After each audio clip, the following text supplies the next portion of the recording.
Praise the lord. ప్రార్థన ఆలకించువాడైన క్రీస్తు యేసు శుభనామములో, యేసు నామములో ప్రతి స్థలములలో ప్రార్థించుచున్న మీకు శుభము కలుగునుగాక. ఈ దినపు యేసయ్య జీవపు మాట. 27వ కీర్తన 7వ చరణం. నేను నిన్ను ప్రార్థించున్నప్పుడు నా మనవి ఆలకించుము.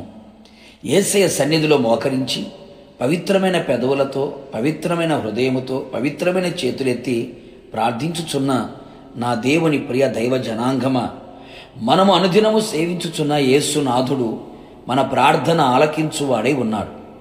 మన మనవులన్నీ దయచేయు దేవుడై ఉన్నాడు.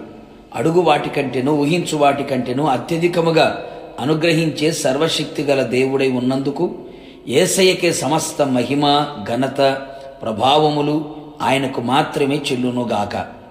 ఆయన పేరు పెట్టబడిన ఆయన జనులు తమను తాము తగ్గించుకొని ప్రార్థన చేసి ఆయనను వెదకి తమ చెడు మార్గములను విడిచిన ఎడల ఆకాశము నుండి ఆయన వారి ప్రార్థన విని వారి పాపములను క్షమించి వారిని స్వస్థపరచును.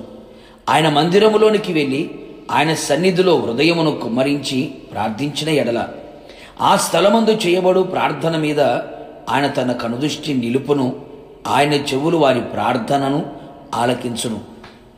కావున నా దేవుని ప్రియులారా, శరీరములో అనారోగ్యమా, మనస్సులో నెమ్మది లేదా, హృదయములో కలవరమా, భయమా, ఆందోళన, కుటుంబములో అసమాధానమా, చేయుచున్న పనులలో దీవెన లేదా, ఏ పని చేసినా ఓటమి, అపజయం ఆవరించుచున్నదా, సమస్యల సుడిగుండములు చిక్కుకొని సమస్యల సంఖ్యలతో బంధించబడ్డావా, కష్టాల కొలిమిలో కాల్చబడుచున్నావా, కుటుంబ సమస్యలతో సతమతమవుచున్నావా, ఎవరికి చెప్పుకోలేక దిక్కు తోచని పరిస్థితులలో గమ్యమేమి కానరాక కన్నీళ్లతో కాపురము చేయుచు దేహము క్షీణించిపోయి నిట్టూర్పులతో ఏండ్లు గడిచిపోవుచున్నావా, మరణమే శరణం అనుకొని పయనము కొనసాగించుచున్నావా? ఓ ప్రియనేస్తమా, నీకొక శుభవార్త. నీ ప్రార్థన ఆలకించి అంగీకరించి ఆశ్చర్యమైన కార్యములు చేయగల శక్తిగల దేవుడు ఒకడున్నాడు. ఆయన యేసునాథుడు. కన్నులుండి చూడగల దేవుడు, చెవులుండి వినగల దేవుడు, నోరుండి మాట్లాడే దేవుడు, కాళ్ళు ఉండి నడిచి నీ దగ్గరికి రాగల దేవుడు. నీ కన్నీళ్లను తుడిచివేయువాడు, నీ బంధకములను తెంపివేయువాడు, నిన్ను అర్థము చేసుకొని నిన్ను ఆదరించి ధైర్యపరిచి బలపరిచి ఉద్ధరించగలవాడు.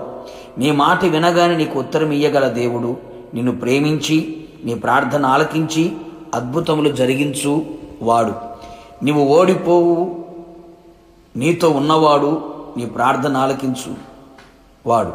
కావున ఆయన సన్నిధిలో నీ కంఠ స్వరమెత్తి ప్రార్థించుము. నీ మనవి ఆయన ఆలకించును, అంగీకరించును. ఆయన ఆగమమునకు నిన్ను సిద్ధపరచును. ప్రార్థన. అత్యంత కృపా కనికరము కలిగిన నా ప్రియ పరలోకపు తండ్రి, నీ పరిశుద్ధమైన పాదములకి స్తుతి స్తోత్రములు చెల్లించుచు ఉన్నాం. మరొకమారు మా ప్రార్థన ఆలకించే దేవుడుగా, మా మనవులన్నీ మాకు దయచేసే దేవుడిగా మీరు ప్రత్యక్షమై ఉన్నందుకై మిమ్మల్ని స్తుతిస్తూ ఉన్నాం. నీ ప్రజలు ఏ పరిస్థితుల మధ్యలో నీ పాద సన్నిధిలో చేరి నీ పాదములను పట్టుకొని కన్నీళ్లతో మీ వైపు చేతులు చాపి విలపించుచున్నారు, విజ్ఞాపన చేయుచున్నారు. నిశ్చయముగా వారి ప్రార్థనలన్నీ ఆలకించి అంగీకరించి ఆశ్చర్యమైన కార్యములు వారి జీవితంలో చేసి నోటి నిండా నవ్వును పుట్టించి తలగా పైవారిగా వారిని నిలబెట్టి మీ నామానికి ఘనత, మహిమ, ప్రభావములు తెలుసుకోమని మీ పాదములకు అప్పగించుకుంటూ మీ నామాన్ని ఘనపరుస్తూ యేసు నామములో అడిగి పొందుకొని ఉన్నాము పరలోకపు తండ్రి, ఆమెన్. నిశ్చయముగా మీరును మీ కుటుంబ సభ్యులందరూ చేయుచున్న ప్రతి ప్రార్థన ఆయన ఆలకించి అంగీకరించి అద్భుతమైన కార్యములు జరిగించునుగాక. God bless you.